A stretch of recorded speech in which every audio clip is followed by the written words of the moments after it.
Here in London, meeting fans at the MCM Comic Con. Are you enjoying it so far? Yeah, I mean, it's still early in the day, but yeah, it's always fun. You know, I've been here for a week, so it's been a pretty spectacular week. And yeah, it's madness out there, so it's always fun. And what do you get out of the experience of meeting fans and things like this? What brings you on? I mean, it's sort of a mutual love of, you know, we all come together and we love the same show or same shows, so it's always nice to kind of revisit all that, and especially if we're lucky enough to have a reunion, you know, to be here with someone, it's fantastic because we don't really see each other that much. You know, we're busy with children and lives in different cities, and so it's just, you know, it's a reunion. So I was wondering how many different ways you have of answering the inevitable question. Is it coming back? Do you have one stock answer or three and you alternate during the course of the weekend? You know, yes and no. Or now I've just started lying. I said, you haven't heard? No, it's a great question. I mean, we sort of wonder too. The cast kind of wonders. I've asked Joss about it. You know, been like, can I get asked all the time? Like, you know, why is it? He just says it's, you know, so much more complicated than we could ever imagine. Is it always the 20th Century Fox holding the rights? It's not like, you know, I don't. Netflix could. I don't know. It's a good question. Yeah. I mean, just fundamentally, why do you think it is a show that, even though it ran for a relatively short period of time, still has such a special place in so many people's hearts? What is the magic of it? Well, I mean, I think there's so many magical things about the story. I think the story was so universal and timeless in many ways. I think this is like a new generation now, or generations, that are watching the show. But I also do think, you know, back to the whole cancellation thing, I think there's something about it being snatched away so soon that kind of, you know, started this movement, right? And so, you know, I don't know. Like, I think that has a huge part to do. Like, it was too soon, and people weren't okay with that. And I think that's part of the allure. Do you think after the movie, because the movie quite nicely wraps most things up? Yeah. Does everyone want to go back and continue, or? That's a good question. I mean, I think when we're asked, would we go back? Yeah, of course. But I think we also wonder if it just sort of like, just leave it as it was and don't touch it because it was just so special. So, you know, there's both sides of that coin. I mean, was it difficult for you, having kind of put that character away, to then have to kind of bring it all back again to go back and do the film? No, not at all. And I think I was a little worried about that. But yeah, no, not at all. I remember the read-through. And we all sort of sat there and just, you know, all these people who I had grown to love, who had become my family, reading the words of these characters who I had missed. I think just stepping on the set was just like riding a bike. It was just, and it was, you know, we had Joss, he was directing, so it really was, you know, and you're supported by your cast and your crew, so it was so familiar in so many ways that it was very easy to step back into that world. What is Joss Whedon like as a director? Is he like an actor's director, or is he like a visual director? Because sometimes you get... You know, he's kind of everything. I had never met somebody who was so clear with what he wanted, at the same time being so accessible. And I was always in awe. I mean, we all know he's a genius, but he's, you know, he's one of the most delightful men to sort of hang around with and pal around set. So you never sort of, if he was stressed, you never knew it. He just seemed to very effortlessly kind of throw it all together. But yeah, he knew exactly how to speak to actors, and he knew how to speak to writers. He knew, I mean, he had his hand on everything, like hair. He would have long conversations with, you know, hair and makeup about one character's hair. So he would just really, every single detail, he has just such extreme clarity on what it is. I've worked with directors before, and sometimes they just focus on just the characters, Yeah. don't think of anything else. And No. He's sort of wears all the hats. And he's very good at it. And he's also very good at delegating. Somebody just stripping. I think it's To the Excel center. yeah. We spared no expense. I think one of Just the making sure it doesn't drip on any of this stuff. we'll be okay. All right. I think one of the other things that Joss is so celebrated for is his gift for ensemble comedy, ensemble drama. Yeah. And the nice thing is that each character in that brings their own part as something unique. In Firefly, what do you think it was specifically that Simon brought to that? Wow. That's a good question. I don't know. I mean, I think if we're talking about the comedy, I think, Simon's sort of straight and narrow, kind of bouncing off the absurdity of, what's happening around him. I also think he brought, if we talk about each character and kind of how they were, so I think there was so much for everybody in that show. I mean, there was one or two, or that you could relate to, and I think that was what made it also so universal. I don't know.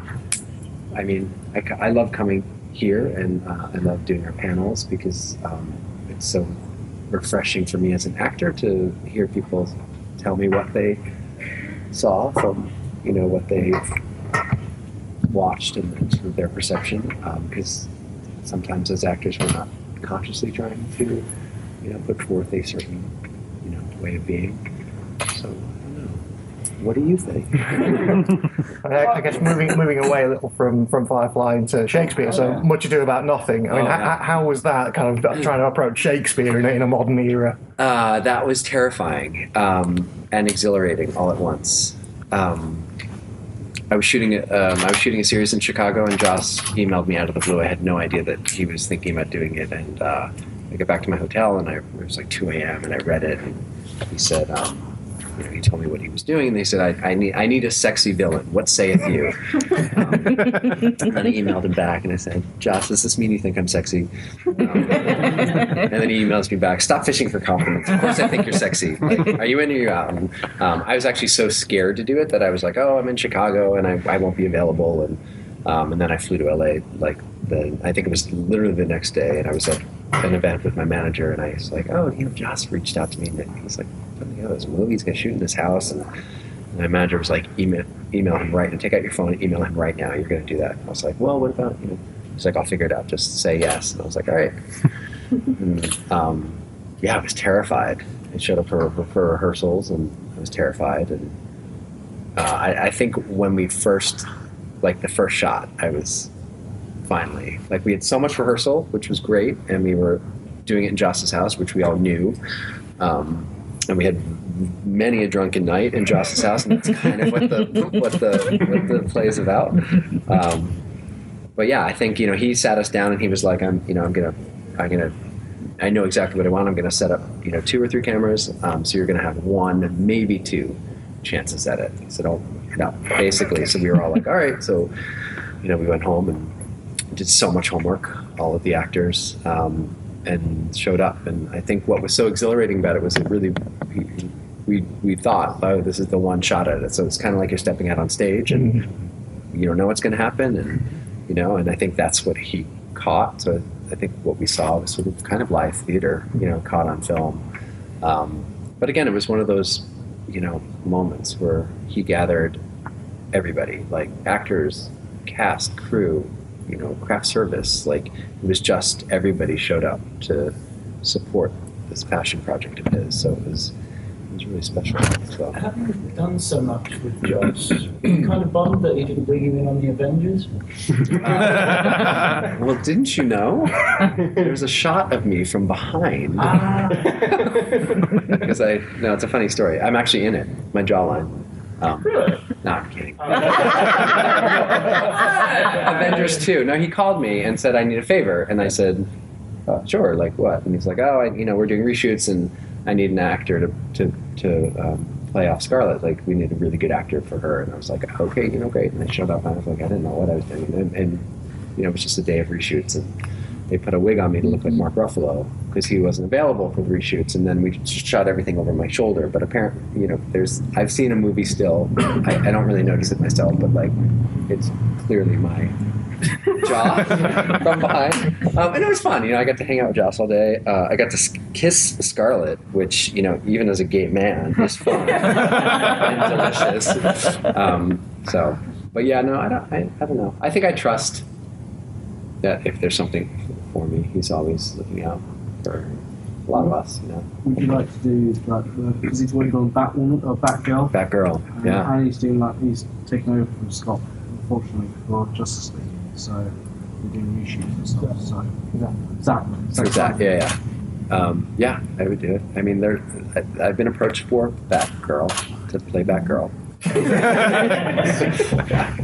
What was your experience like on Teen Titans voicing? Voiceover is strange for me that way because my experience is very isolating because it's just me in the booth. What I love is we screen them at WonderCon, which is down in Anaheim. So like the first time, well, not the first time, I lie, but because I like to see the movie before I talk about it. But the first time, a lot of people are seeing it. It's like it's like 3,000 people in one room, like seeing these movies, and it's pretty extraordinary. And I didn't think I understood the fan base for the animation until my first movie that I did. But yeah, it's fun. I have a blast in those movies. I really do. What was it like being in Con Man? Oh, so fun. Just so fun. I don't have anything else to say. It was great. It was, it was great. It didn't feel like a job, as a work, really. It was again one of those instances where like a lot of familiar faces, a lot of familiar actors, a lot of familiar crew members, and I just come off Much Ado, and there were literally some of the crew were just transplanted to that. So it was delightful. How did you get involved with Best Friends Forever? And was that before or after East Side? Timing-wise, I was just wondering if I don't know which one. Because one you involved the other. Best Friends Forever, the indie one, starring Cary Grant and Hoover. Oh wait, Best Friends Forever. Yeah. That one. Oh yeah, that was a while ago because I also did a movie called BFFs. Yeah, I know. Yeah. So I was confused for a second. Yeah, I did that one first. So Bria and Vera I knew, so they just they wrote this part for me and asked me if I would do it, and I said sure. And just your thoughts on Eastsiders and that LGBT sort of programming. Oh. Yeah, I mean, I was that was my friend Kit, was another dear friend of mine, and he wrote that role for me as well, and I was, of course, happy to support him and support any LGBT media.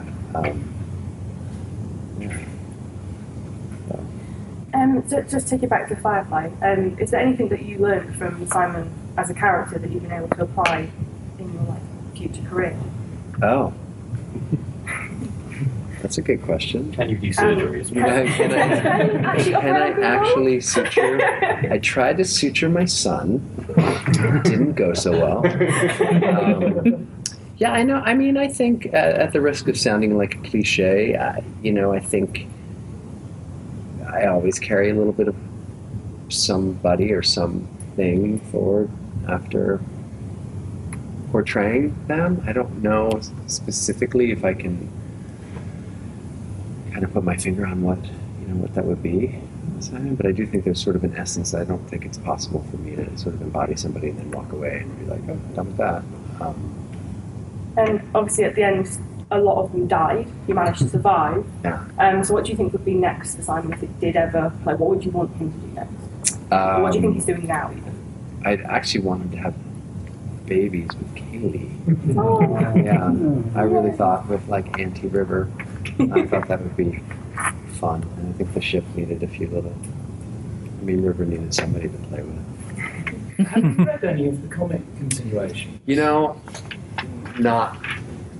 Not so much. I've seen them. I've I think there's a lot more that I'm not privy to. I'm not a comic book person, but I hear of them and I see them. The dialogue was had English and I think the dialect was Mandarin. As well. Yeah. Have you remembered any of that? Are you still cursing in Mandarin? You know, I never got a lot. No. It's funny. We were just asked this question last week in Hanover. Yeah, poor Alan got a lot. Got a lot of Chinese. I got Mei Mei, which is like little sister. Pretty easy. And then I think I got Sean Maher, which is basically like, huh? What's that? What did you say? It kind of sounds like my name, Sean Maher. So it's pretty easy. But poor Alan, it was kind of fun to watch him mess up.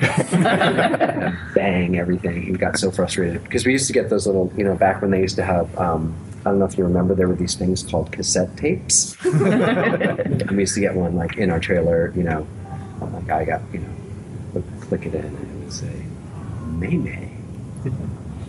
Mei Mei. I'd say it 3 different times, and we were meant to, then poor Alan would sit in his trailer, and back then I think he was still smoking a lot. He was all stressed out and listening to the Mandarin, But I didn't get very much. Sean, I was wondering, as a gay man, have you found the industry's changed where openly gay men such as yourself will get more prominent roles? I only asked because Luke Evans was saying that it's still a problem and he's never made a big deal out of his sexuality because he feels it would prevent him from getting roles in like Dracula Untold and the Fast and the Furious film. I was just wondering whether you think the industry as a whole is more open-minded about possibly casting a gay actor as James Bond or something, or whether they're still really conservative about that. Not like having the character gay, but just casting a gay. Yeah, no, I hear you. I want to believe. I want to believe so wholeheartedly that things have changed, and we could have a gay actor playing James Bond, not a gay James Bond. No, that would be weird. So weird. People have no problems with Neil Patrick Harris playing Lothario for 8 seasons. If you say cast, when Rupert Everett wants to be James Bond, people flip their lids. Right. So it is. Yeah. I mean, I do think it's a. Yeah. I mean, I like I said, I want to believe that things have changed.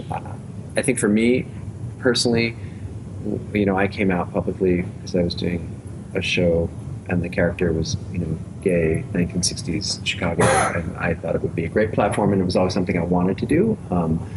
And for me, it was a choice I made as a father. Like I sort of wanted to be the best role model I could, and then I couldn't understand, or I couldn't fathom how I would ever tell my daughter that there was something about me or our family that I hid for the sake of, our career or my career. And it was interesting because when I came out, I was being asked all these questions about the same exact thing, like we are going to lose out on roles, and that we were going to production for Much Ado, which was very, very secretive. So I couldn't tell anybody that, Joss doesn't think so, because here I am doing this, this. But I mean, he doesn't think of me any other way than sort of an actor portraying certain characters. But I don't know, and I think just, again, I can only speak from my experience, when that question comes up, and would I be willing to, perhaps, forgo like the Jerry Bruckheimers or the Michael Bay, like will I ever be, considered?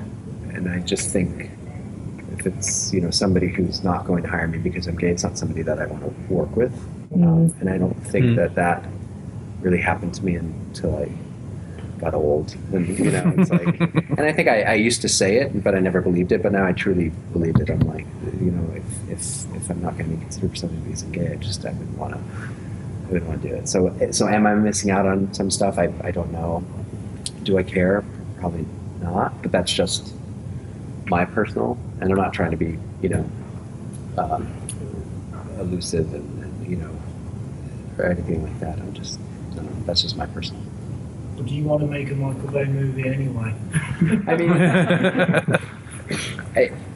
I don't know. I mean, it's just, nothing against him. I think it just comes to mind that whole testosterone sort of driven. I mean, it's interesting. When I came out, I thought, oh, fans. I actually thought everyone kind of knew anyway. And I thought friends and family would obviously support me, and fans would support me. I had no idea, though, that so many studio executives and casting directors and producers, they all reached out to my manager and said, will you let Sean know? I've always been a huge fan of his. This only makes us fight harder. We're so proud of him. That kind of shocked me. But yeah, I did think, and really I'm being judgmental of, the Bays and the Bruckheimers, like sort of these guy, like out there making a movie. So I don't know. I probably not, but. Just one question. Serenity is all about family. Yeah. In the Firefly family, is Adam Baldwin considered the crazy? He's not considered the crazy. He is the crazy. He's a special one. Yeah, he sure is. Sorry, guys, that's all we have time for. Sorry. That was fun. Okay. Thank you very much. Thank you, guys.